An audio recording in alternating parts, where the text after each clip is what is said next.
현대기아차 하면 떠오르는 게 옵션이죠. 진짜 편의사양만큼은 국산차를 수입차가 못 따라오는 것 같습니다. 이미 반자율 주행 기술 같은 건 국산차나 수입차나 모두 우수하고 자잘한 부분에서 운전자들의 만족감을 높여주잖아요. 열선이나 통풍 시트도 그렇고 헤드업 디스플레이도 그렇고 내비게이션은 특히나 차이가 크다고 봅니다. 그런데 이제는 단순히 편의성만 가지고 옵션을 평가하기는 어려운 시대가 됐습니다. 특정 차종에 적합한 기능이 혁신적으로 다가오기도 하고 이게 그 차만의 특징이 되기도 합니다. 최근에 포드가 신차를 하나 공개했습니다. 이게 카니발 같은 미니밴인데 이 차를 보니까 카니발에 들어가면 대박 날 것 같은 옵션들이 생각나더라고요. 어떤 것들이 있는지 쉽고 빠르게 정리해드리겠습니다.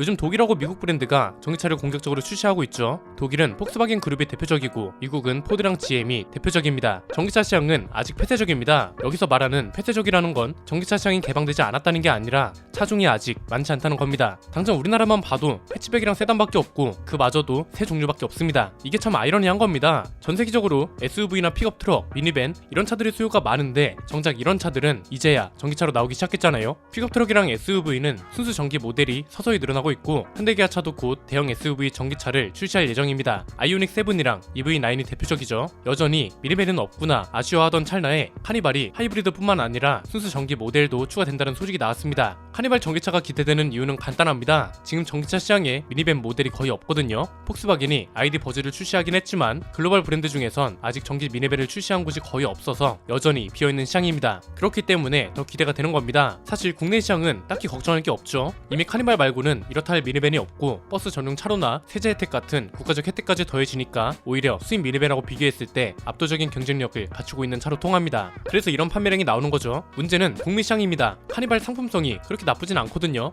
그런데 미니밴이 많이 팔리는 북미 시장에서 유독 판매량이 안 나오는 이유는 기존에 팔리고 있던 미니밴들하고 비교했을 때 차별화된 장점이 없다는 게 문제가 되고 있습니다. 승차감이 더 좋은 것도 아니고 그렇다고 뛰어난 옵션이 있는 것도 아닙니다. 그런데 지금 북미에서 잘 팔리는 미니밴 중에는 전기차가 하나도 없습니다. 이 상황에서 카니발 전기차가 출시된다면 완전히 새로운 선택지가 등장하는 거라서 카니발이 북미 전기 미니밴 시장에서 점유율을 먼저 차지하게 되는 거잖아요. 이렇게 되면 북미 시장에서 부진하던 카니발도 판매량하고 점유율을 잡아갈 수 있는 거라서 아주 좋은 출발이라고 할 수 있습니다. 그런데 이제는 단순히 비어있는 시장만 노린다고 잘 팔리는 게 아닙니다. 전기차 시장은 특히나 그렇죠. 뭔가 특별한 기능이 있거나 혁신적이거나 해야 한다고요. 사실 혁신적인 건 이미 잡았습니다. 기술적인 혁신이 아니라 차별화와 관련된 혁신인 거죠. 이 정도 크기의 미니밴은 아직 순수 전기차로 나온 적이 없다는 것 자체가 굉장히 좋은 출발점이고요. 여기에 전기차 기술력도 현대차 그룹이 앞서가고 있다는 것 또한 굉장히 좋은 조건 중 하나입니다. 독일이나 미국 전기차들하고 비교하면 현대차 그룹이 한참 앞서 있는 게 사실이죠. 이건 어디서 알 수 있냐면 판매량에서도 나타나고요. 충전 기술력을 비교하면 특히 더 그렇습니다. 초고속 충전을 지원한다는 점, 그리고 이 초고속 충전을 지원하는 충전 인프라까지 직접 공급할 수 있다는 건 굉장히 큰 강점이거든요. 테슬라가 그래서 압도적인 1위를 달리고 있는 것이기도 하고요. 그래서 카니발은 혁신적인 것보다도 미니밴 수요자들을 사로잡을 수 있는 경쟁력을 갖출 필요가 있다고 봅니다. 이건 미국 차들을 참고하면 됩니다. 미국은 오래전부터 미니밴을 타왔기 때문에 미국 제조사들이 기본적으로 미니밴을 잘 만들거든요. 이 중에는 카니발에 들어가면 좋을 것 같은 옵션도 많습니다. 일단 기존에 언급되던 것들부터 한번 정리해볼까요? 이게 가장 대표적이죠. 크라이슬러 퍼시피카에 들어가는 기능인데 시트가 이렇게 차 밑으로 들어가는 기능입니다. 크라이슬러는 이걸 N9 시트라고 부릅니다. 이게 사실 혁신적인 기능은 아닙니다. 그럼에도 미니밴 수요자들을 사로잡는 이유는 아주 간단한 아이디어로 활용도를 극대화한 기능이기 때문입니다. 단순히 시트를 앞으로 접어서 폴딩하는 게 아니라 시트를 앞으로 접은 다음에 바닥 아래에 있는 공간으로 시트를 넣어버리고 카 매트를 뚜껑처럼 씌우니까 시트가 더러워질 일도 없습니다. 이렇게 되면 이 기능 하나로 세 가지로 활용할 수 있게 되는 겁니다. 바닥이 완전히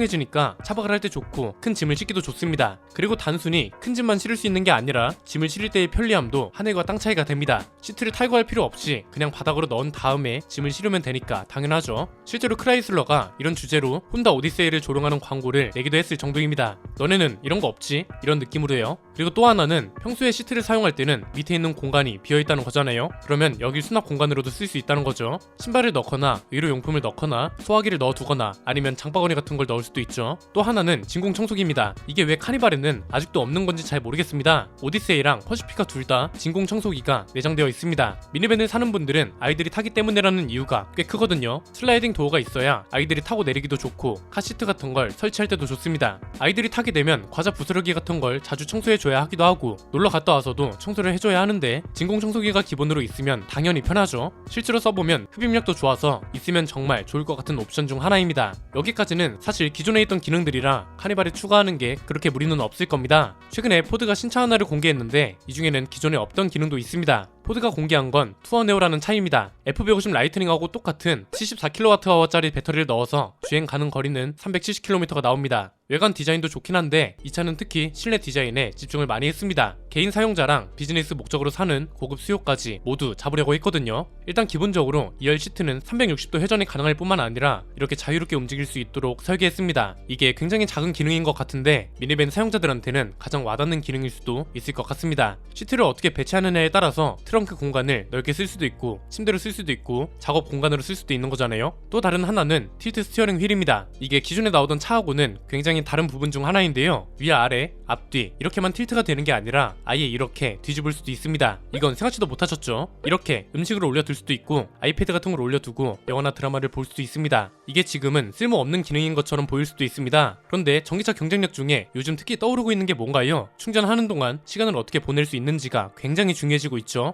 그래서 스마트폰 미러링도 중요하고 이렇게 실내 공간을 활용할 수 있는 것도 중요한 경쟁력이 되고 있습니다. 좀 더 장기적으로 보면 완전 자율주행 시대에는 이런 기능들의 활용도가 더욱 높아지겠죠. 조수석뿐만 아니라 운전석에서도 딱히 전방을 주시하거나 운전 자체를 할 필요가 없으니까 스티어링 휠을 이렇게 뒤집어서 음식을 먹거나 게임을 하거나 할 수 있는 거죠. 사실 카니발한테는 아까 봤던 진공 청소기까지만 들어가도 좋을 것 같은데 이제 순수 전기 모델도 추가된다고 하고 전기차한테는 특히나 자율주행 기술도 중요하니까 이런 기능들도 열심히 연구해줬으면 하는 바람입니다. 카니발이 이제는 국내 시장에만 놓이기는 아까운 차가 됐다고 봅니다. 전기차가 분명 글로벌 시장 점유율을 상승시키는데 굉장히 큰 역할을 할 거란 말이죠. 이게 굉장히 큰 기회라는 건 부정할 수 없을 겁니다. 비어있는 시장에 이미 상품성이 괜찮은 차가 새로운 파워트레인으로 진출하는 거잖아요. 내년에 출시가 되는 거고 1년 정도의 시간이 남은 상황이라 미국 현지 공장 라인을 개편해서 현지 생산을 할 수도 있는 거고 이렇게 되면 미국 보조금 정책에도 맞출 수 있는 거라서 미국에서 안 팔릴 이유가 없는 거죠. 만약에 이런 조건들까지 충족시켰는데 안 팔린다? 이때는 제조사가 바뀌어야 합니다. 모든 판매 조건을 충족시켰는데도 안 팔린다는 건 차에 문제가 있다는 소리잖아요. 냉정하게 따져본다면 카니발은 북미 시장에 팔리고 있는 미니밴들에 비하면 매력이 없는 게 사실입니다. 그렇잖아요. 이미 다른 미니밴들은 바닥으로 사라지는 시트부터 시작해서 진공 청소기에 하이브리드 파워트레인까지 있다고요. 심지어 승차감은 세단 못지않게 편하고 차체 움직임도 보면 이게 미니밴인가 싶을 정도로 똑똑하기까지 합니다. 이 정도는 돼야 북미에서도 판매량이 나오는 거고 전기차라는 기회도 놓치지 않게 되는 겁니다. 이런 옵션들이 현대차 그룹 내에서도 흔해지면 다른 차들에 적용되는 것도 기대할 수 있죠. 오늘 소개한 기능들이 카니발뿐만 아니라 플리세이드 같은 대형 SUV에도 충분히 잘 어울리고 앞으로 나올 EV9이나 아이오닉 7 같은 차들한테도 충분히 적용할 수 있는 것들이잖아요. 지금까지는 홍보에 적합한 옵션들이 눈에 띄었다고 봅니다. 반자율 주행 기능이라던가 지문인식 기능이라던가 카페 같은 것들 있죠.